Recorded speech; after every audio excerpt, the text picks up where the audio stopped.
is a great storyline to look out for. It does mean that teams are not going to hold anything back. Every single game, every single kill, every single smoke, you know, they're going to be playing for max efficiency. And just to give a little bit of a perspective of what these games can mean for these players, I mean, you see the difference, you know, between being 5 and 6 and being 3rd and 4th. Like, it's literally, it's double the price. You know, it's 425,000 USD, which is basically double the price of winning a major. Yep. Right. So I can't emphasize, you know, how much it means in terms of what's at stake in these games. And the single elim, it brings, you know, a whole new layer of what these games represent, and also the ability for these teams to adapt to the format, because you get only one chance to kind of deal with what the enemy is going to be throwing at you. You get the break in between the games, you know, probably a second map, a third map at best. But usually in, you know, other formats of tournaments, you get to think about it, you know, overnight, get to drop to the lower bracket, kind of distance yourself from the game, play other teams, get another, you know, kind of other ideas of how you could deal with that team in particular. You get to also watch other teams deal with them. All of that is gone here. You have to face them, either beat them or lose to them, and that's it. These are the original teams that were attending this tournament. To do another reminder for you guys, in that Group A, we lost Liquid and also TSM FTX. And then in Group B, we lost D Boosters and Tundra Esports. In these two groups, though, we got Secret and OG making it through to those semifinals directly. And the rest of the teams will be going into that single elim bracket. Here are the final standings for the groups so you guys can see. OG and Secret topping both of their groups. Secret with the best score overall. As I just mentioned, TSM and Liquid going down. Tundra and Esports and D-Boosters also. And in the middle pack, PSG.LGD, Team Spirit, RNG, and Nigma Galaxy will be duking it out for your pleasure very, very soon. I think it's kind of interesting, like when you look at the teams that are 100% locked in, guaranteed already, you know, going to TI, going to Singapore later on October. We've lost one of them, right? TSM is out. They're actually not going to Arlington. They placed 4th in the NA, so we won't see them for a while unless they choose to participate in any upcoming third-party tournaments. But for OG, you know, a top 4 finish already guaranteed, and I'm eager to see how LGD does in their first series. Yep. I'm curious as well to know when this first series will be. We see the brackets here. This is very informative to us, very nice visual aid, but I need to know times. I need to know the schedule, which will be on the screen here any second. Soon. We will see it. But we are starting, and I promise you, with PSG.LGD versus Nigma Galaxy. That's going to be in around 8 minutes here. So let's talk about this matchup first. I mean, I can't emphasize how excited I am about this matchup. I think these two teams, first of all, they have big history, you know, kind of against each other's. Nigma versus PSG.LGD, I believe that was TI9 lower bracket finals. You know, obviously really big games, still in these players' mind. There it is. Yeah, there you go with the schedule. So, I mean, this matchup, I mean, honestly, both these matchups are crazy. And we finally get, you know, a really good taste of the East versus the West today. I think we haven't seen, you know, international competition for a while, and now we finally are gonna see, you know, like the big names in China, in PSG, RNG, going up against probably some of the best in EU and CIS, in Nigma and Team Spirit. I mean, this is an all-star games, both of them. Indeed. In fact, the best all-star game, I'd say probably the last one today. I think this is the real star-studded series for today. You see two no-logo teams, you wonder what's happening. This is going to be the show match for today.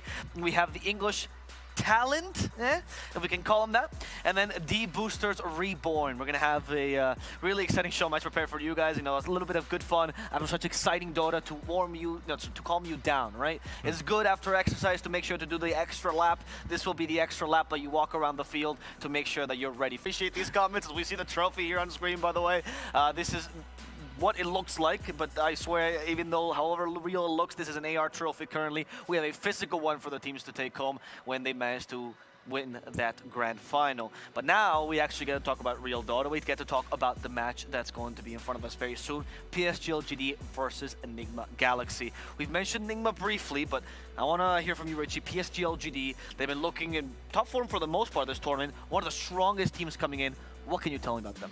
I mean, you know, coming in with pretty unstoppable form already in their first 2-0 series versus the rematch, right? The last team they faced internationally was at the main stage TI10 Grand Finals, right? It was the first match they had here, 2-0, very, very heavy-handed defeats as well to Spirit, who, I might add, have been also really dramatically improving throughout the tournament as well. LGD, right, their only so far kryptonite has been the puppy lineups, the puppy drafts, right, and specifically the play styles. But Kuro is another one of these, you know, ginormous minds in the West, so I'm eager to see how he's going to be able to do here. Yeah, I'm interested. I want to add to that point, because the Puppy Lions for now has been this more aggressive lineup than usual, right? They've foregone the tricore to go for full-on aggression. Nigma actually tried something similar as well against OG, so perhaps Nigma could be not necessarily imitating, but they have a similar style to Secret, could be an issue for LGD to deal with. I feel like Nigma is just very versatile, so they're just gonna kind of pick the best weapon they can use against each given team. They're probably one of the... I think these are probably two of the most versatile, if not the most versatile teams in the whole tournament, so it's gonna be incredibly... I'm curious to see what they're gonna, use today. Okay, with two versatile teams, we honestly cannot guess, which is why we're not going to keep guessing. We're going to go to a small break, and when we come back, it's going to be the draft between Nigma Galaxy and PSG.LGD. Please stay tuned for this wonderful encounter.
Welcome back. The teams are ready to walk out on that main stage, and they're hopefully ready to play some great Dota. So let's get to meet them a little bit more. Let's talk about them briefly. What are your expectations for this matchup? Not results, of course, but what are things can we be seeing here? What strategies do you think these teams can be bringing, Seb? I mean, I think this is some of the best Dota you're gonna get all year. I'm not gonna lie. Wow. Yeah. Seriously, I think these are two of the best teams in the world. Really, they always have been.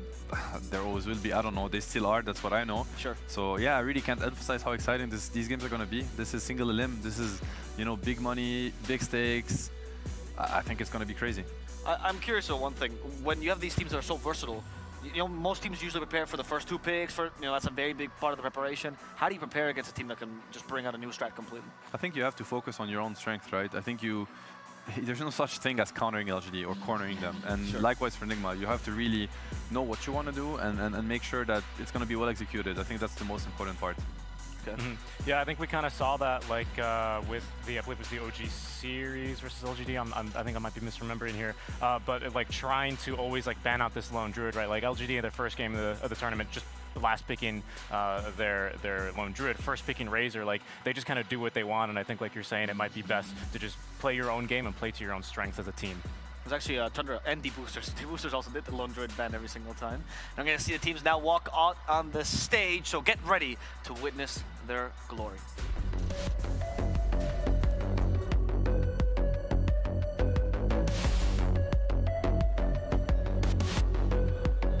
Welcome back to the stage. It's almost time to kick off our first series, and the first opponent to take to the stage, well, they got off to a rough start in the group stage, but ever since that first series, they have been brutalizing every opponent in their way. Join me in welcoming to the stage, PSG.LGD.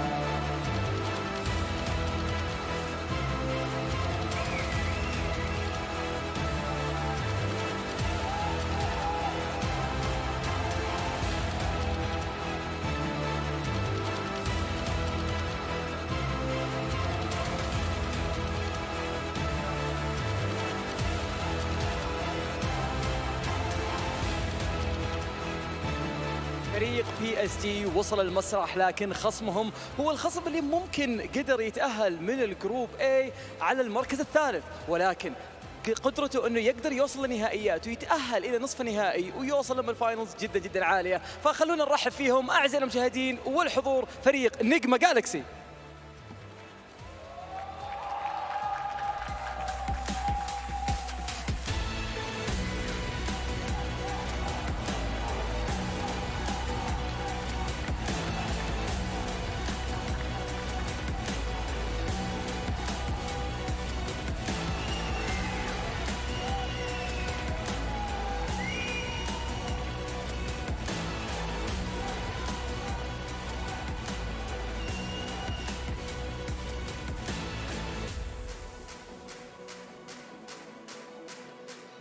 The stage is set, the teams are assembled. This is one best of 3 single elimination. The last time these two teams met was over a year ago at the Singapore Major. There, LGD took the victory, but here, Nigma have home crowd support. Let's see what they can do as we head across the desk. خلونا نشوف وش اللي ممكن يحدث في الجيم هذا اعزائنا المشاهدين. في اخر مره تواجه فريق PSG.LGD ضد فريق نجما جالكسي كان قبل اكثر من سنه في ميجر سنغافورة، ولكن اليوم راح نشوفهم مره ثانيه يتواجهون. لكن لا ننسى ان قيمه الفوز الواحد اكثر من 200,000 دولار، وكلنا متحمسين نشوف مين اللي بيقدر يتقدم للنصف النهائي ويقابل السيد الاول من كل جروب. بالتوفيق لهم ان شاء الله. نتوجه على طول للاستوديو التحليلي ونرجع لكم في المباراه الاولى.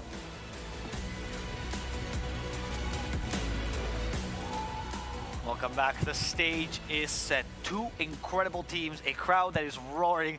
Honestly, probably for Nigma here, because they have a lot of fans. We always see them, meeting up with their fans here. But it's PSG.LGD that I'd like to talk about first. This team has a coach that at one point redefined what it meant to be Chinese Dota, and this team has been probably the best team in China for the past 3 years. Arguably one of the best teams, if not the best team in the world as well. Seb, what can you tell me about these incredible players? That they're incredible players. I mean, I very much agree with that. No, I think, these teams and these players that are as experienced, the later you get in the tournament, the scarier they look, because they learn really quick. They understand things really quick. You have to also understand that they have not seen other regions play, or I mean, even if they watch, kind of watching versus playing is a big difference. So now they got to play versus other regions, and they got to break down really what is it about other regions' play style, that might be good and that we might be forgetting or kind of down looking. So I'm sure they are kind of growing day after day, getting stronger day after day, and it's the same for Nigma, which is why I think it's hard to predict what these teams are going to value kind of more or less. But I can only tell you that it's getting better every day, and you're going to get really the best of what they had to offer so far. Richie, is this one of these encounters because of the versatility, because of the caliber of both teams, where the meta is going to literally be defined as the match progresses, the best of 3 progresses? I think we're going to end up seeing that. I think the thing that's really interesting about LGD is they're coming straight from playing Chinese DPC, like literally 24 hours before they were playing tiebreakers, right? To the point where we brought this up, they did kind of forfeit the last series, but just to come here and prepare. I mean, I'm sure Xiaobao was, Xiaobao was doing a lot of preparation work, but Nigma have had plenty of time off, right? They just did their Division 2 run, kind of coasted through that. I'm sure they were testing out some things, doing some scrims, don't get me wrong, but they've had much more time to prepare. So yeah, I think we're going to see some really cool stuff out from the minds of Kuro and Xiaobao here. All right, that's the second team that we're going to be seeing today. It's Nigma. Seb, you've been singing their praises this whole tournament. You're saying they're back in TI form. Why is that? What was the big change for them? I feel like a surge of confidence. Okay. I feel like, they've had this kind of long period of time where they probably did not perform as much. I mean, these guys are TI winners, right? Like, these guys have been winning big tournaments after big tournaments, and they've been dominating also teams behind the scenes, in the scrims, in the practice. They've always been one of the best teams out there. I'm sure all the pro players would agree to that, and they end up in Division 2. They end up as being one of the, visibly one of the weaker teams out there in the region. It's definitely not the case. I think they've been kind of looking for their true identity, their true selves. They probably have been confusing themselves, overthinking, and they've had this really long period of the, kind of the end of the Weeha era into the LTW that really never really worked like as much as they expected to. And it doesn't matter if you're a GH, a Miracle, a Kuroki, or Mind Control, these things can kind of get to you, and you get to kind of overthink and doubt yourself. It's like, am I still good enough? Do I still have the right view on Dota?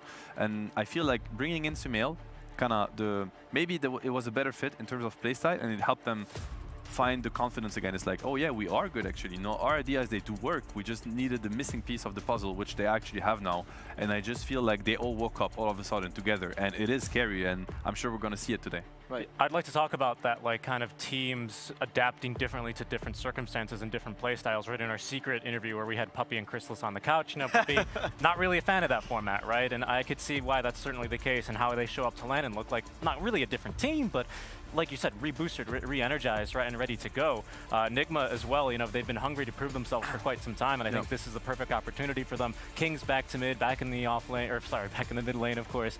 Miracle safe. And you look at other teams like the Hawk and BetBoom previously also do differently on like the online accelerated format, right? They show up to Stockholm and, you know, some impressive games in the group stage, and then main stage, it doesn't really look so good for them there. So that is very much like a different teams preferring different metas and different kind of play styles and environments, but you know, here at LANs where it's the biggest stage, it seems like these guys really turn it on. And think of the difference, right, that we saw between Tundra with 33 and you know, Tundra with the Hawk. Think of the difference, you know.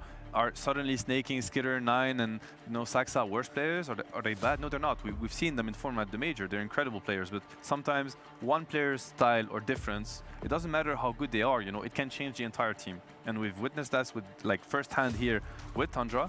So I think the exact same happened with Nigma. Suddenly you have these superstars that are Kuro or MC like finally enabled, you know, they can kind of play the game how they view it. Sumail supports that. He, as they even said in interviews, he's gonna bring even you know, new ideas, maybe even better ideas. So not only does he enable that, but he probably enhances it.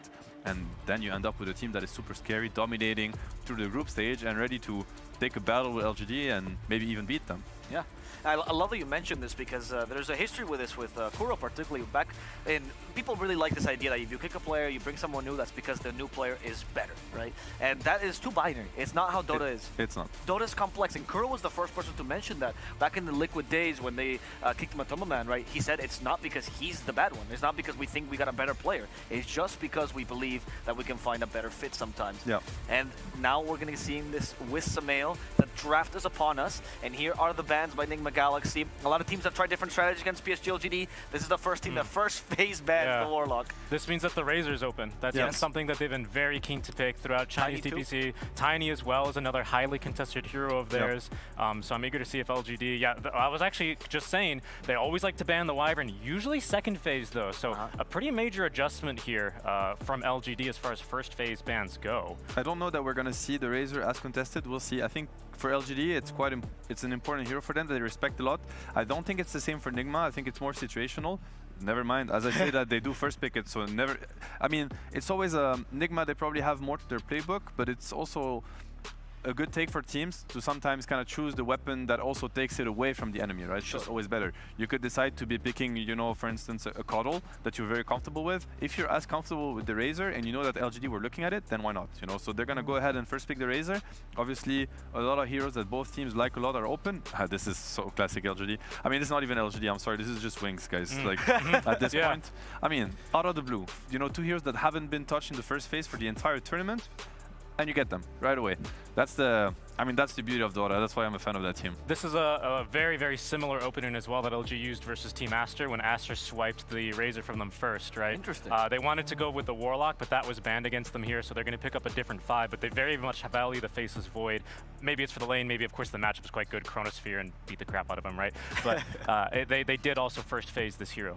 I'll be honest, I feel like this Void pick reminds me a lot of their Bristle pick second phase. Like, they are exposing the Void a lot.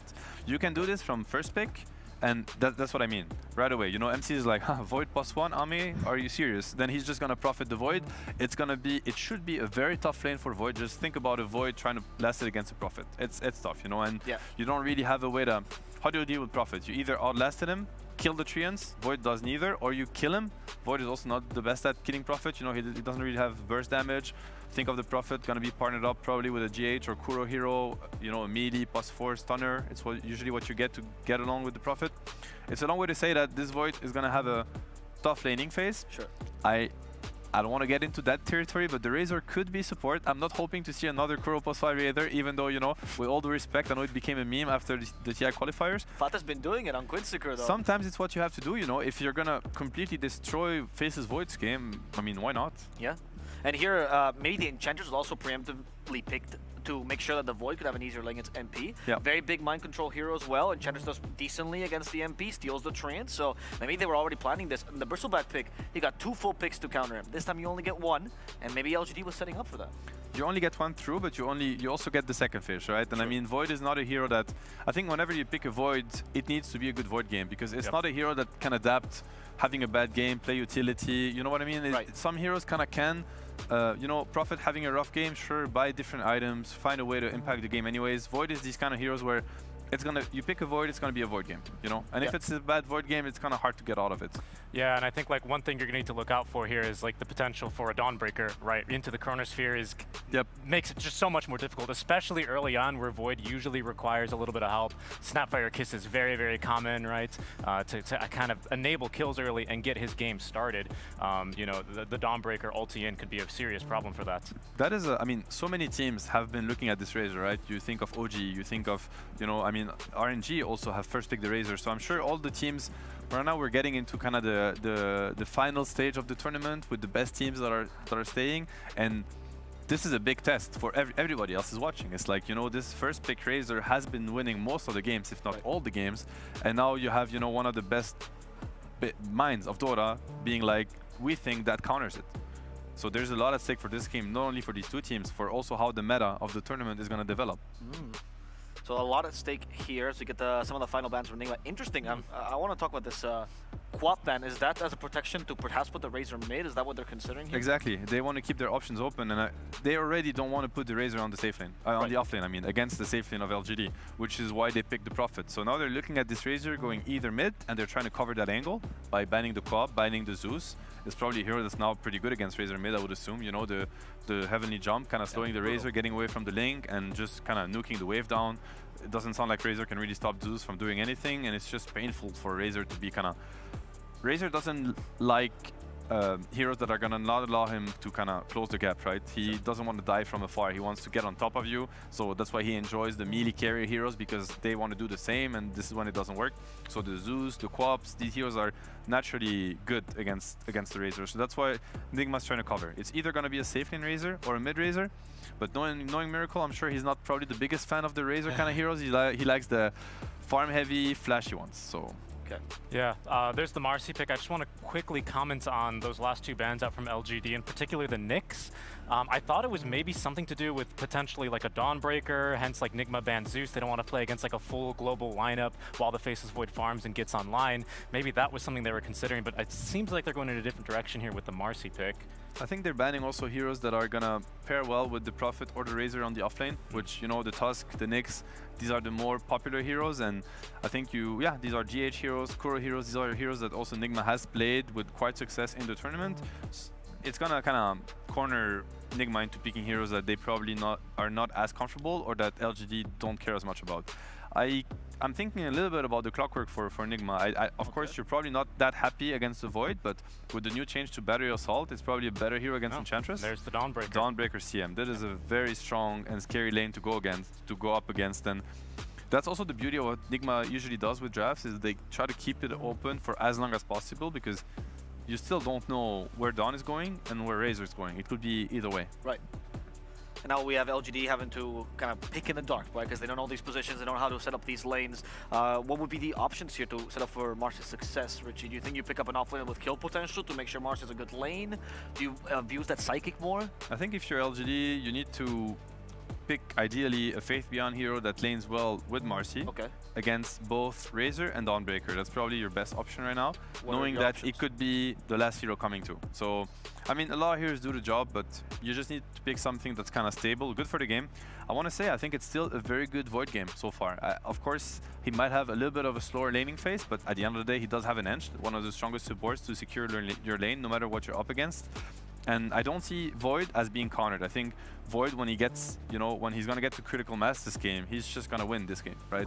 He's not going to get stopped by any of these heroes so far. So I think, yeah, I like these kind of picks, like just stable picks, gonna help you kind of stabilize the game, you know, fight back, so that you can get Ame to where he wants to be. And if you do achieve that, then he will just win you the game. Yeah, and at least with this Pango pick, it brings some sorely needed wave clear versus the eventual Treant push. Of course, now Nigma have their bases pretty well covered between the Celestial Hammer, the Crystal Nova as well, and the Maiden, even Razor, right, having good wave clear. So something for that into Maelstrom looks potentially good here for them. I'm wondering, I predict that to be a mid laner though, because I'm not sure how powerful of a lane that is between the Marcy Pango. Something as well that needs a little bit, can give more damage into Chronosphere is still what I'm looking for early on. Especially into a Dawn CM lane. I can't think of a stronger lane than Dawn CM. I think it's dump CM lane. You know, it's like nothing, almost nothing can contest it. It's just too strong. The power spike at level 2, Frostbite, you know, Crystal Nova into the 2 Dawn spells. It's like nothing survives it. Pango, sure, he might not die, but think of him every time he goes for last hit, he's gonna tank the 4 spells, have to buy a salve. It is obnoxious. So what's the best options against these lanes though? Like when you have a lane that's really hard to beat, are there offlaners that can lose the lane and then have impact in game? I mean, I would maybe look at Enigma, these kind of heroes that are like, you're gonna slow them down a little bit by denying creeps. Okay. I have the feeling that it's still too much for Eidolons to even sit in the lane, you know, too many spells like between the Nova. It's hard. I mean, Dawn does one-shot Eidolons. I'm not sure. I think that's the, I mean, sometimes it's just too strong of a lane. You're not gonna find something that beats it, so build on the game, accept that lane is going to be rough, you know, look at heroes that can rotate better, you know, just like open up. That could be an idea, right? Because they need something to open up their map. Right now, these 4 heroes for LGD, outside of Pango ganking a lane, it's not really any heroes that like kind of set up in a lane and then like make space for this Faceless Void. Like that's my biggest concern. Whereas Nigma, they can speed up this game. They're all over the map now with the Dawnbreaker ulti being online. Razor's running in, NP's TPing in behind, right? Like it's actually kind of terrifying right now how quickly Nigma can take control of the map. I think LGD, they need a little bit of that for their side. And that is Nigma's comfort and probably so far LGD's weakness. You know, if you think about the Secret Series again, they lost to this, okay, we got rough lanes and we're just getting rolled over. It's what happened against Secret, you know, with the Dawn, with the Zeus, kind of the same, right? Global presence into the Chen, grouping up. And you could see the same happen here. I mean, if Razor has a good lane and they start grouping up around him, the Prophet kind of forcing the fight because he's taking down your towers. You have the Dawn ulti. I think LGD, they really have to respect this early tempo that Nigma can decide to put on the game.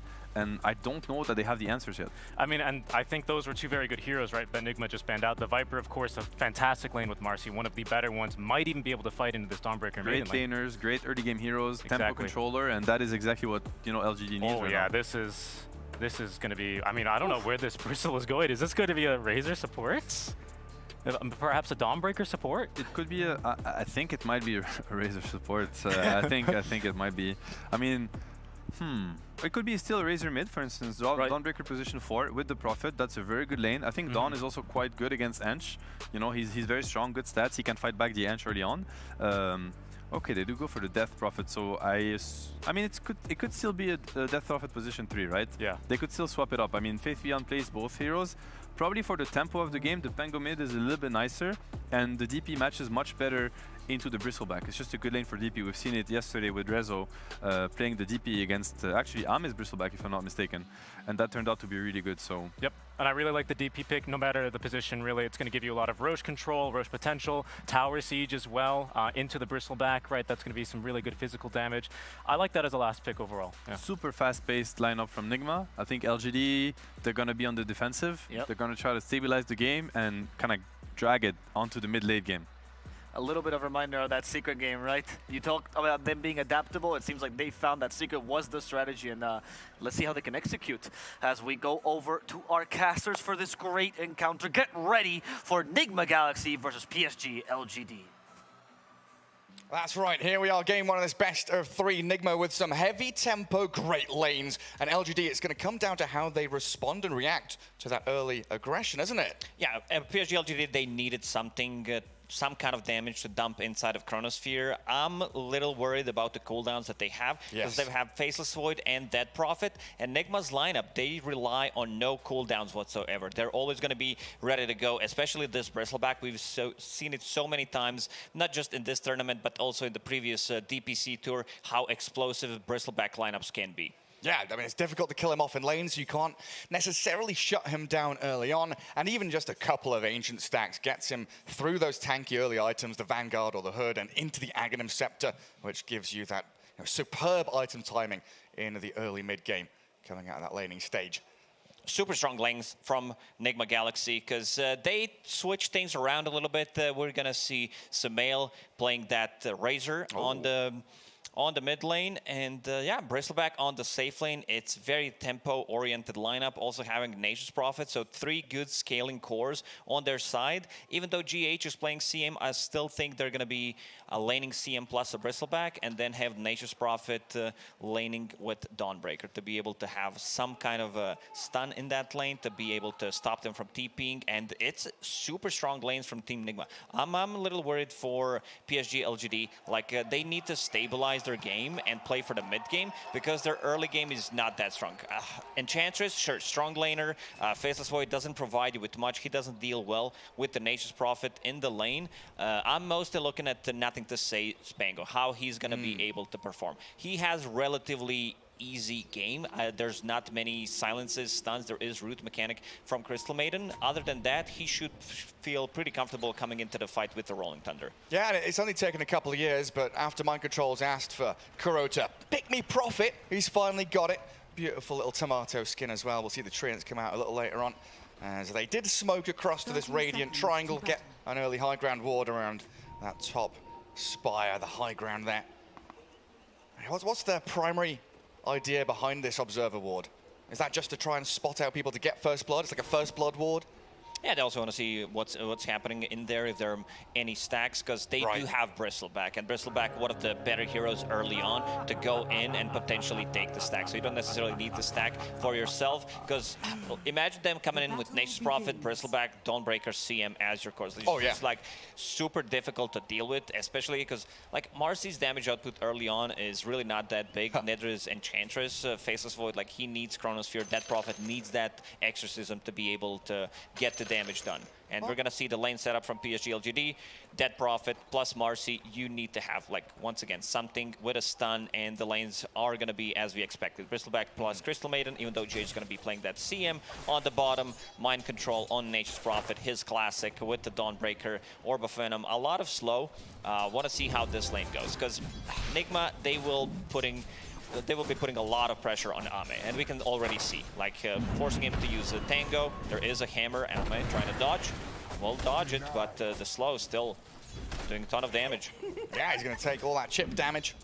Not comfortable for him whatsoever. And they've already blocked up one of the camps as well to try and limit the pulls and the creeps being stolen away by Y. As Enchantress did go for Enchant level 1. Of course, can be grabbing those treants from time to time. As top lane, GH playing aggressively with Miracle, getting a snipe on the Jinkyu Courier. Chasing Faith Beyond back under tower, and now facing the target against the Marcy with a Frostbite there. They've got some good damage into him, and that's the level 2 hit that we were looking for. Yeah, they got that level 2 much faster than PSG.LGD, because they're still level 1, playing aggressive with the Bristleback, coming in with a couple of mangoes on Crystal Maiden, and GH is the one who got the first blood. Also, you want to have as many possible mangoes in this lane, because you're playing with the Bristleback. It's not about, you know, using the healing salve on your carry, because it's not a thing anymore. So with having extra mangoes, you're going to win the trade war against Dead Prophet and Marcy. Also, it's one of those cliches, right? Like, offense is the best defense. Absolutely. And in this matchup, like, Dead Prophet's not going to be getting too much value from the sidekick. This is not the lane that, because usually I think Jinkyu, he knows he's the best player in terms of utilizing Marcy, because he's not going for like this support Etherlands type of a build. He does go for 1-1-3 or 1-1-4, what do you want to call it, with the sidekick, and then he wants to scale. So Phase Boots, BKB, Blink Dagger, Basher, he is using 100% of the hero. I think I already mentioned it a couple of times. I'm not a big fan of that, using Dispose and Rebound only, and also Unleash. Like, this is your damage. This is your ulti. This is something that is supposed to be big, and then you use it only for the spell mechanic, which is kind of meh. Yeah, it gives you a lot of options as well. Like, when you have a hero like Pango from your mid lane, right, it also gives them more options, whether they want to go for utility or damage. So then Nothing to Say has the option to think about, you know, the Blink Dagger rather than Diffusal Blade or the Aghanims and things along those lines.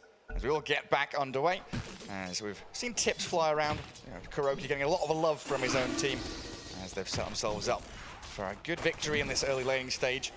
Top lane already with that first kill. And looking in towards mid, nothing to say is taking a lot of harassment from Sumail. 10 and 2 on the Razor. Pango only picking up 6 CS, but he does have a wave arriving at his tower now. Even though you don't have the long lane to play with Razor, usually he wants to be able to connect with the static link. Someone uses a slow or a stun, and then you win this trade war in terms of region. Still playing against Pango, forcing him to get the swashbuckle defensively to be able to break the link and stealing some of his damage. Kind of expected against the Pango, as we see. He still dealt damage, but not in a way that he wants to. Yeah, I mean, level 1 static link going for the 2 points in Plasma Field, knowing that you're kind of just forcing out the swash with it. As another courier snipe comes through, Kuroki, right place, right time. And Y stealing one of those treants and just sending it towards mind control, zoning him a little bit with his own tomato. Hame on top of CS. So Y doing a very good job soaking up some of the damage on this bottom lane. Looking at the build on mind control, going for top again. Look at that damage. So quickly it comes from GH and Miracle, and they'll absolutely go in towards that tier 1 to take down Jinkyu again. Miracle ready to buy Ring of Health. Has 8 magic stick charges. Was thinking about for a second to go behind tier 1 tower, potentially dive, but it was too risky. Kuro on a mid lane. Yeah, coming in hot, nothing to say. Jumped in, the Celestial Hammer's there, burning through him, but Jinkyu will be able to kill him in, refill the bottle, transfer it back to nothing to say, just to try and alleviate some of the pain he's been feeling in that mid lane. It was a good move from Kuro, because he understands that on bottom, mind control, he feels pretty safe, and also forcing a TP rotation, which means that on top lane, Bristleback will get some pressure off on him, because he has Ring of Health. He wants to be able to reach Jinkyu with the jump. Yeah, straight onto GH. Reasonably squishy Crystal Maiden, but she's able to reset, get away from the Spirit Siphon, and they turn it back so quickly. GH on a killing spree, and Miracle's diving tower. He wants this Marcy real bad, trying to get the Bristleback cool sprays out, but not close enough. Good little step back there from Jinkyu's Marcy. Do you know, Gary, that I read a comment about the Bristleback that it was, I don't know, a year or two ago, where people, like someone realized that he's called Bristleback because of his back. Like, it's just like, oh, now it all makes sense. It's like, oh, Doom is called because his ultimate is called Doom, yeah. Exactly. Well, nothing to say. Did invade enemy jungle and got that bounty rune. Razor 24, CS 17 on Pangolier. Yeah, Sumail doing very well in that lane, but again, they move aggressively towards the DP, completely zoning her out of the lane and away from the CS, as she's currently sat at 13 last hits. Such a great solid lane from Team Nigma up top. And as we expected, Marcy going for more points and rebound, because you don't benefit from the sidekick in this lane. GH level 4, they're going to try to go for him. Out of position, dragged back in towards the DP. Does get a couple of spells off, but GH about to die. Yeah, he does pop the stick, but that's not going to be enough to allow him to survive. Surely not. Jinkyu will dive onto the tier 1 and finish her off. Puts himself in danger, though, as Miracle with these cool sprays will get the trade back. GH was so close. It was like half a second for him to use the Frostbite, and this still benefits Nigma quite a lot because they are getting solo levels on a Bristleback. Why? Trying to make a rotation. Let's see the Hurricane. Can he pull him back? Yeah, looks like they should be able to. Sumail gets out of the plasma field and they don't Hurricane him around. Why going to get frostbitten? Came in aggressively to play this mid lane. Sumail dies, there's nothing to say. Gets the swashbuckle in towards it. It looked like Nigma might have been able to withhold that and get just the Enchantress kill, but don't underestimate this Blightstone swashbuckle. Yeah, Hurricane there on Pango instead of connecting onto Razor, but still a good trade, I would say. Nothing to say, getting the levels, and they got the kill before he used Rolling Thunder. And also this, mid lane, GH. Yeah, he's been dived again. Jinkyu, with the help of this Wild Wing, slams down the Maiden. Sumail with the Plasma Field will be able to clear through Marcy, though. A lot of trade kills. Sumail coming in, cleaning things up. There is still a rune, so that's going to be for nothing to say. Being able to refill the bottle on bottom, however. The pressure. Mind control, yeah, a ton of pressure. I love the build that he was going for on Nature's Prophet lately. Maelstrom. Oh, so not the Orchid? Yeah, no, not this time around. Just the straight up Lightning. Get that scaling potential as well. So much damage onto this tower with the catapult wave arriving. Jinkyu is sitting in the trees waiting for his moment to strike. I just don't know if they can do this. Arme Still nowhere near not level 6. Yeah. They might need another one to come here bottom. There's the Here they dispose. come, nothing to say. Nice Starbreaker though. Nothing to say. Will be able to take down Kuroki though. And that will deal with the catapult wave while Exorcism up top. Miracle is having to contend with a large camp and the ghost flying around him. Will sprays galore, kills off Y, but Miracle will in the end die. Yeah, Exorcism still, dealing full damage, not affected by damage block. And in mid, nothing to say. Can't swashbuckle away from Sumail. Charging towards Jin-Q, keeping him away from the tower. And this is the thing, right? The early oh, he's going for more. He's going to get a kill. Sumail knew where his limits were, and he pushes them absolutely perfectly, unlocking that mid-tier 1 with the arrival of Mind Control as well. Nigma having a really good read on the game where they need to bring an extra hero just to be able to secure the kills. Ame finally hits level 6, but look at the bottom tier 1 tower. It's down to 300 HP. First Exorcism was used, no real damage done to tier 1 tower. Yeah. So in terms of trading the towers, I feel like Nigma, especially with the global presence, they're going to be able to kill the tier 1 tower and also defend their safe lane tower. 0 tower damage we just saw there. Beautiful stats going up. LGD struggling. Oh, it's the creeps. Like that. Oh man, those creeps. Just the creeps. But back to your point, right, about the trade kills and about the numbers matching. No real advantage from either team in these engagements. That's a good sign of well-matched teams understanding where each other needs to be and reading the opponents as well. Yeah. So far, Nigma having a really good read how PSG.LGD is going to react to what they're doing. Right now, Miracle is going to go back to the top lane, and they need to be a little bit more careful. Kuroki a little under-leveled because they were not getting the kills in this bottom lane. PSG.LGD playing very defensive, so level 3, 9 minutes in, he's going to need to be the one getting the tome. Yeah, Nigma, the reads they're getting out of these 3 observables they've got planted in a triangle around that mid lane and bottom jungle area. They've seen the Enchantress, they know that Jin-Q's around down here as well. So they've got the options, whether they want to TP and react bottom, play into this Chronosphere, which Arme does have, or just kind of casually farm away, Miracle dragging waves into camps and getting that efficiency going. Sumail, very interesting build. It's all about the efficiency, like how much return you get for the gold invested. LGD, I'll hold that thought. Trying to force something and get the drag back with 2 spells, Hurricane and the Dispose, but GH from the high ground, Freezing Field comes. Wrath of Nature bounces across them as well. But it's just going to zone back LGD as they hold their aggression. A kind of wasted roll there from the Pangal. Needs a bash here. He does, but look at Sumail's arrival. Chrono comes onto the 2 of them, a defensive one First fully. one, it's the zoning one. They even give him move speed, so for 2.5 minutes, they're not going to be able to play Sumail. What a bro, helping out Mind Control, and this should also result in a tower, because this... look at him go! Here. Oh. He's TPing in behind him. Arme, he doesn't have Time Walk anymore. Frostbitten, blasted by the plasma field. Arme's going to jump across and heal back up. Ever so close to finding the takedown on the Void as Fate's Piano arrives with the Exorcism and nothing to see. In on top of Sumail. And Jin-Q arriving, should be able to find a kill on the Razor. A big one for LGD if they can finish it off. Sumail so speedy though, and with another link in the body blocks from the Treants. Nothing to say with a shield crash. At long last gets the takedown, and Nigma lose 3 heroes.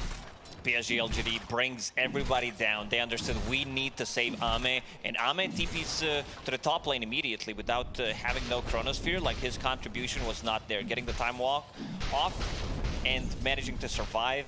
Big W for PSG.LGD. Nigma, a bit greedy. They wanted to get more, getting behind enemy lines. They still took the tower. That's something that we mentioned. They will be able to defend their towers. Top lane, harassment, forcing him to use the time walk. Nigma now with that wide open space, right? They're able to control the bottom jungle with the tier 1 mid and bottom gone. And Miracle's also farming Radiant Triangle. We've talked about this a lot recently, thinking about the resources on the map of Dota 2. It's not about necessarily being fully efficient on your side, farming your jungle, but taking things away from your opponents to limit their potential. Because he feels relatively unkillable, I would say, without Exo. Maybe with the mana burn, once you get to that Diffusal Blade timing on Pango and bringing like 3 heroes, they should be able to bring him down, but it's gonna take a while. GH hiding in the trees. Yeah, no. Kuro about to hit level 6, need 1 CS. Let's see if he can come in time. Oh, he does get it. Solar Guardian allows GH to survive. Nothing to say, blown up as Miracle arrives from the triangle back up to top lane and hunting Jinkyu down in the trees. No stuns here in towards Y, so a quick TP will allow his safety and return to Fountain. I was looking at bottom. Literally, he needed one creep on Dawnbreaker to be able to get the ulti, and he gets it immediately. TPs, saves Kuro, and they get 2 kills. So this should also be a tower. This is something that we mentioned because they rely on cooldowns. Yeah, Rolling Thunder, not the longest, level 1, 80 seconds, but it's about the exorcism, it's about this Chronosphere. So once they misuse their Chrono, I feel like Nigma is just gonna go, when I say misuse, even if they get a kill or 2, they're still not gonna be able to contest Roshan, because Nigma Galaxy, they have all the tools. Yeah, look at the heat map, a little bit in enemy triangle, a little bit here, and Ame just made it one big spot. Like one big blue dot. He has not moved so far. TP to the top lane for a little bit and then move to the bottom. Miracle creating that barrier in front of his own jungle. Nigma will hit big timings with this Aghanim Scepter about to be done in 1500 gold. I feel like PSG.LGD, they need to take one fight before that, because Diffusal Blade is about to be finished in 200 gold, Chronosphere and Exo is up. Oh, that's huge, yeah, 7.6k net worth on Miracle.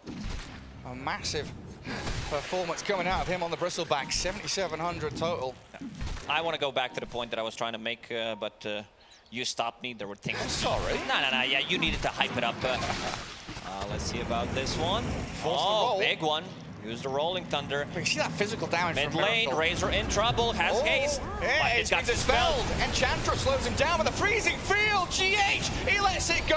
Why? Chased down by the Dawnbreaker, slammed into the ground. And Faith Beyond with Jinkyu trying to run back to the high ground, but look who's waiting for them. It's Mind Control with a Solar Guardian. They can't get the Marcy though. She's out. They want the Faith Beyond DP instead. In comes the swash. Faith Beyond, nothing to say, bursting through them. And Miracle, he's nearly dead with the Bristleback, keeping him alive ever so barely. Slipping out of danger while Mind Control is left stranded. This is the fight that I wanted to mention. Like, go in. They didn't even commit with the Chronosphere because they're gonna hit like a little earlier timing. That Prophet almost 4,000 damage in that fight, allowing him to survive with the Yule Scepter. Like he doesn't have a single like tanky item on Fate Beyond. It's just the Yule Scepter, but he had the Spirit Siphon charges in that fight, which did enable him to survive. So. Still pretty good. Faceless Void does have Maelstrom right now. Still Chronosphere ready. So even if Enigma Galaxy decides to go inside Roshan with the Aghanim Scepter on Bristleback about to be completed in 900 gold, PSG.LGD will still take that fight. Yeah, it's absolutely disruptive as well, knowing that Nigma want to be using these timings and continuing the steamroller that they've built up. So continue charging forward, having a team fight win as LGD there. Might bust Nigma's morale a little bit, but you've got to realize they'll pick themselves up and understand they've got to keep this moving forward. Mind Control sat up top currently, being eyed up by Jinkyu, but he doesn't have any teammates nearby currently. Killing off a Hellbear that's slapping his tower. Sumail died 3 times in this game. Like, ideally, you would want to have Bristleback Ags and Razor's BKB synced up, because that would be your big timing. They might still wait until Sumail has a BKB, just so that he doesn't get burned. I think he was baiting there on a mid lane, but maybe underestimated positioning of Enchantress to be able to dispel that haste. Is Y just sending creeps to every tower?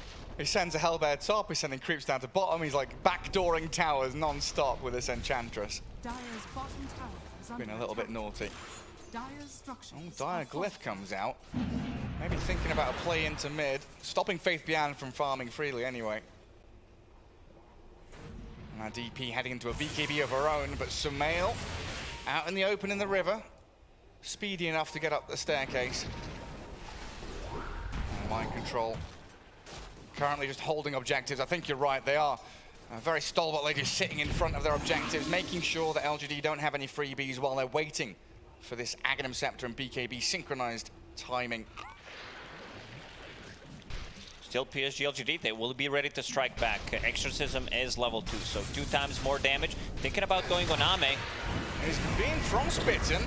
Chrono defensively once more, and the Dawnbreaker Solar Guardian lands. But he's got Time Walk again in a couple of seconds. Mind Control spots him, sprouts him. In the fog we go with Arme now. Celestial Hammer to close the gap, and the body blocks from the tree and allows another Frostbite. The Faceless Void destroyed by Nigma. Not only they managed to get a kill, they also managed to bait the Chronosphere. So, yeah. So far, in terms of Chronosphere usage, I believe this is the second one. We still haven't seen the full potential of it with Exorcism running and then going in and dealing damage. I think it's time for Nigma to go inside the Roche pit and force a fight. And we were talking at the start of this about how LGD reacts, responds to this aggression from Nigma. And so far it's been to run away and defensively use your spells. Why? Chased down by the Bristleback, Jinkyu and Faith Beyond. I don't know if you can fight into this. You Ghost and you Unleash, sure, they'll do a little bit of damage here and there. But with Kuroki's arrival and Sumail and GH closing the gap in towards them, the Nigma Galaxy side have the advantage. Great roll in, but they're struggling to get a kill. Finally, Miracle falls, but look at Sumail go. Clears through Faith Beyond. Jinkyu will follow him into the grave, and nothing to say, has to TP home. Yeah, Miracle took one for the team. He decided to go in just so that the rest of the PSG.LGD chases him, and still a pretty good trade. So Exorcism down for 2 minutes. It's all about paying attention on these big ultis for PSG.LGD. Someone needs to time it, because they will have every single time like a minute, even more than a minute, to be able to react, get some stuff going on the map or force Roshan. You see that, the big difference between those cooldowns. And we saw that bottom tier 2 getting destroyed by the little treants, right? Unlocking the outpost in that bottom jungle for them. Oh man, we nearly have a BKB on the Maiden as well. She's going to be able to just stand there. Crystal Maiden rushing a BKB. She's going to have it after this wave. That's incredible, pre-20 minutes. Shard and Blink, of course, going to be coming up quickly afterwards. Precious bounty. But we've already seen GH's freezing field and how much damage, but it's not just the damage, but DP wants to chase, Pango wants to chase, Void wants to, they've got all these heroes that want to keep chasing heroes. Freezing field just doesn't allow you to do that. 15 seconds until Chronos, 60 until Exorcism is back online. I don't think PSG.LGD can contest this one. And they see Arme. Arme might try to go for a steal play. Well, they see him, they know that Arme's nowhere nearby. He's not gonna TP, they don't have a tier 1 tower there, they don't have a tier 1 tower on the mid lane, and the rest of, like, look at the 2 supports from Nigma Galaxy, covering every entrance where they could possibly get from. Get inside and try to do something about it. One of those clever things where it's like, hey, Miracle, you've been farming enemy engines for a while, do you think Arme's gonna try it? Let's ward there and see what he's up to. I knew exactly where the Faceless Void was, and nothing to say. Running it back as Miracle, Sumail and the gang invading bottom jungle. Nothing really objective-wise to claim here, so yeah, they change tact and move in towards mid. A big old Treant, greater Treant. Such a beautiful red face. I like what Kuro is doing. He's playing this Dawnbreaker 5, and he understands where like the real threat is going to come from. Disarm potentially on Razor, silence, and also time dilation on Bristleback. So he wants to be able to enable his team with all of this stuff. It's not the gliding there. He's going straight Mjolnir there. Oh, look at him! Oh, I just want to squeeze his cheeks. Beautiful little fellas. I guess the reason why he's going for Mjolnir this time around is, yeah, the Ghost, so it's gonna proc a lot more, like even time dilation. On top of that, Pango, he does tend to get a lot of instances of damage in a team fight. Is this where, I don't know, do you consider like a blade mail on a DP? Because there's so much spill damage from Razor, Bristle, the Mjolnir. I don't think that item is viable right now. Okay. This is a good one. He's also going for Lotus Orb. Oh, it. Hello! Who have we got here? Mind Control, healed up by the Solar Guardian, and GH, he's just going to straight up BKB freezing field. Y says goodbye to the world of the living. Jinkyu dead to Sumail as well. It's very difficult for PSG.LGD to commit even to one of the supports. Like, they try to go on the Crystal Maiden, he pops a BKB, you know that there's going to be big Wrath of Nature coming in, potentially TP, and also ulti. Ooh, that's big damage. Still does not want to commit. 3 minutes faster than Dispatch fastest. I mean, this is GH we're talking about. He's been involved in 14 out of 18 kills. Oh, really? Yeah, very active on Crystal Maiden. Incredible.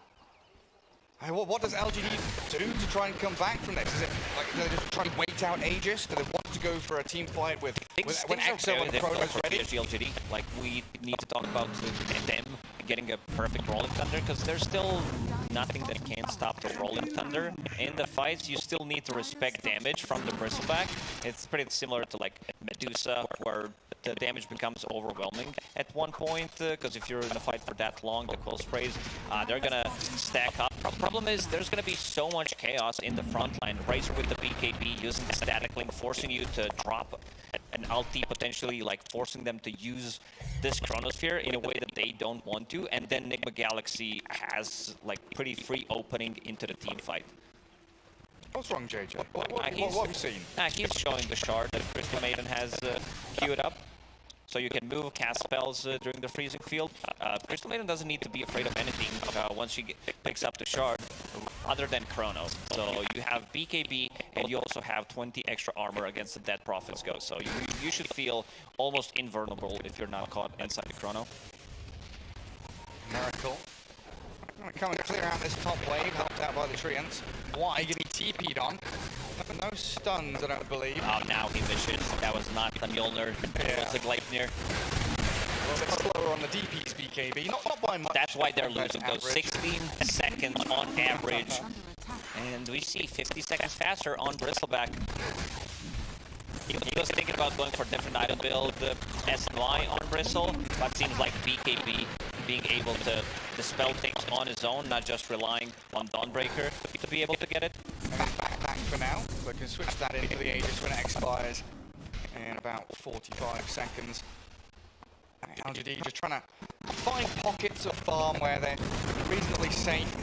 Mind control. He did double bashes, but a Solar Guardian not going to help him. Still dead. Armate has the BKB to TP home. And nothing to say rolling out there as well. Samael getting a ton of farm on his Razor, about to finish Refresher, so double BKB, double static link, getting tons of levels is what we're talking about, you know, getting that level 20, potentially getting level 25 as well. 30 seconds left on Bristleback's Aegis, and his next item, pretty natural progression, I would say, going for full Abyssal Blade and the Basher to be able to deal with these split pushes. BKB TPs out to double damage here. It's getting scouted. Oh, the Pango wanted it. He's going to roll up and try to TP. The Star Break. Wow! Actually gets it. Gets home. Shinkyu, he came in to save his body. Not needed. Pays the ultimate price while it's period. Dying to quill sprays and hits for a miracle. Flies over the treetops. But LGD is getting pushed further and further back. You can feel this map shrinking for them. The net is closing in around them. And Nigma continue to fish for any targets they can find in the open. It's been a superb show in here. And there's that refresher also that you talked about. Should be ready to continue this tempo. This is big. If Nigma can bait one of the big spells, either Exorcism or Faceless Void ulti, also having buyback on heroes like Nature's Prophet or Dawnbreaker if ulti is available could be pretty big. Sword finished on Kuroki, so that's going to be a good way to deal with the silences, Spirit Siphon, disarms, annihilation, whatever you want to call it. That was close, wasn't it? 3 minutes and 20. 1 second. 1 second away. You needed. Hey, could you put the numbers, please, and just remove a second off the back? Why is found in his own jungle? Okay, Observer says no. Statistical integrity more important than memes, apparently. We just wanted you to contribute to meme society. Yeah. Meme culture, incredible. He's actually just watching by way. He's face palming right now, isn't he? You can tell. Shut up, you idiots. Scanning top. I know someone's here, it's still red, and mind control, jumping red on the bottom, Armate with a perfect read of where he is. Don't know if that Solar Guardian is going to do anything apart from give away another kill. Kuroki's launched himself into death. And this is pretty decent for us to get a double kill on Shinkyu, but the fact that now Nigma are down 2 heroes for 40 seconds means that tempo slowed. I wanted to see Nigma play bit more aggressive once they picked up the pressure. Maybe they thought we need a basher on Bristleback. Not sure if that was in there, but yeah, they are losing a little bit in terms of the net worth. So basher is coming on Bristol. They did give them a couple of extra kills. Maybe they want to track this game for another minute or two until Roshi spawns, and then they take a fight. Or potentially ages. They will be ready to fight this time around. And I guess one of the idea is if you bring a couple of heroes, LGD might expect more. Maybe if you force a BKB, force a Chrono or Exorcism, as we have seen, has been a delay. Am is pretty big in terms of levels. Level 21, higher level than Bristleback, and now he has level 20 cal and 100 XP here. So there's always going to be damage, and also I see hit in the so that's going to be on box as well. About the Bristleback. Some other elements that are getting close could potentially change things around. They'll might control a little bit at under levels, but SPECTRIX is going to be the big one. Still needs 4 levels. Has BB coming to him, so that's also a big item. On the other side, that drop is still far away from Lotus Orb. Bangalore did finish off Linkage here, so that's the way of protecting himself with potential like frostbite and also protect that onto Ame. Just because if you take away hit damage, I think this damage build from Ame is you'll clear a lot of attack speed. So even if you're like physical damage is low, you still magical damage. Yeah, that makes sense. He was way with the counter. I remember one specific game, Control Lord playing against Razor. They'll build MVP. Casting it. He rushed it straight up. I think he rushed it straight up. I can't remember. Yeah, it was incredible. LGD smoked up. No, it's around Roshan respawn time. I want to try and force something here. Good positioning. They put up the high ground for GH close in a position to be able to break this potentially. Miracle coming They ping it out. You could see who's orange.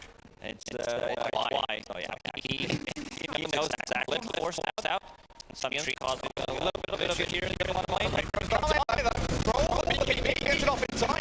That seems to have survived. So I'm going to give him a bit more life. Incoming to a roast.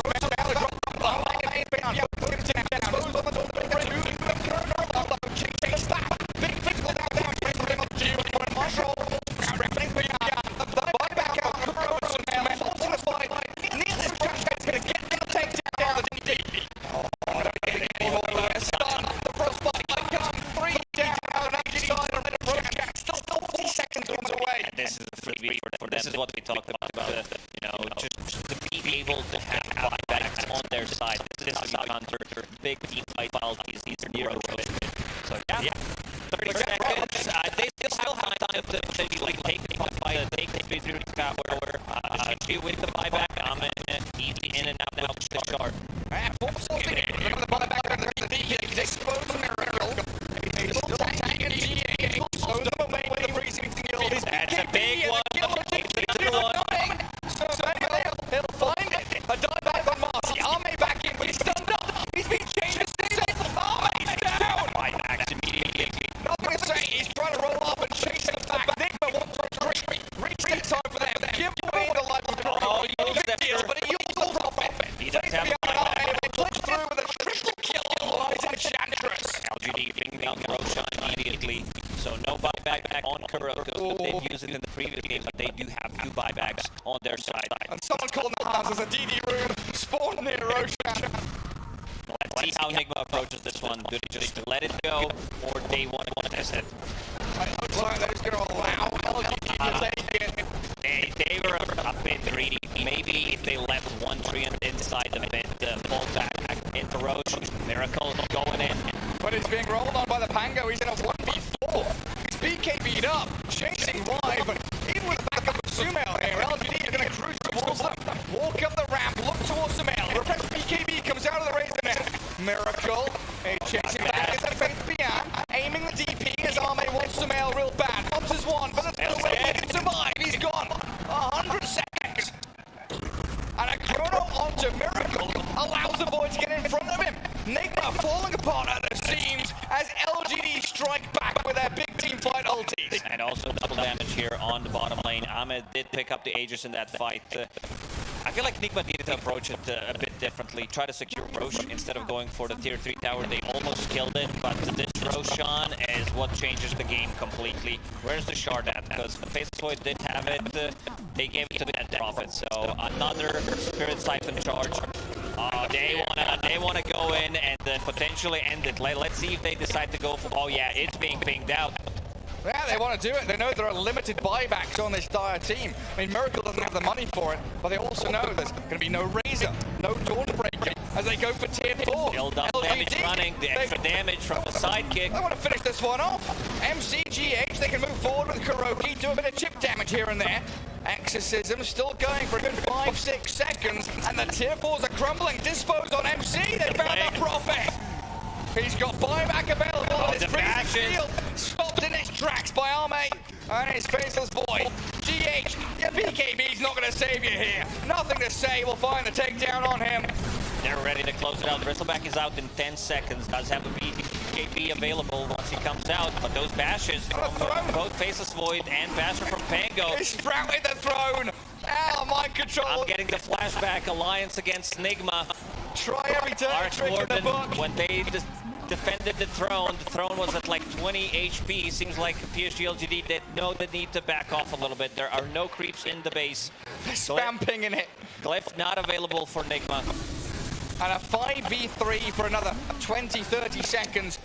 Mid lane barracks going to be cracked wide open. Throne is out in the open, cold and exposed as Jinkyu. He's forced the BKB out of Miracle.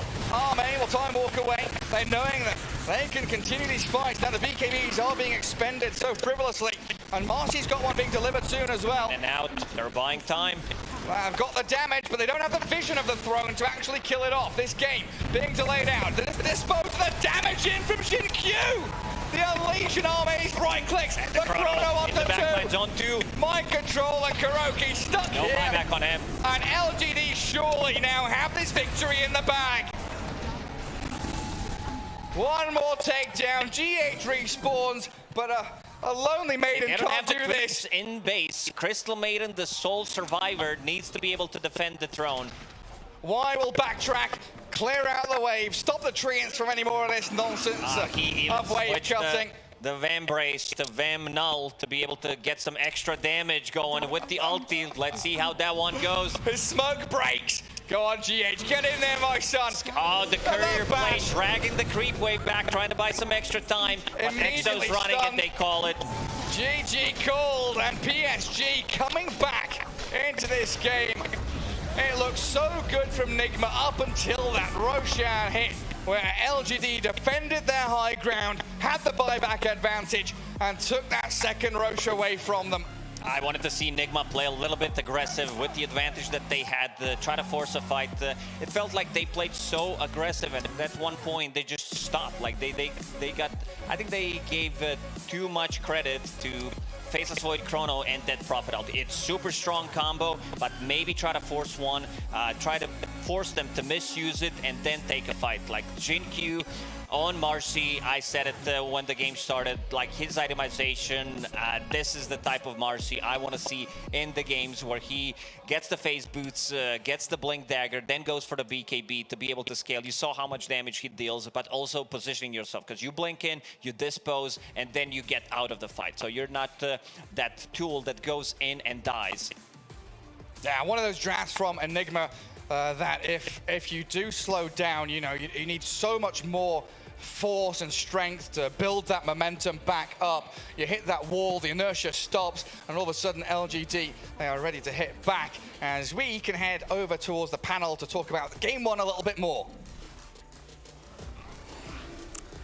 Hello, welcome back to the analyst desk. Aramco highlights are playing on our screen as we just watched Nigma lose that first game. It was a rough one, that high ground push especially.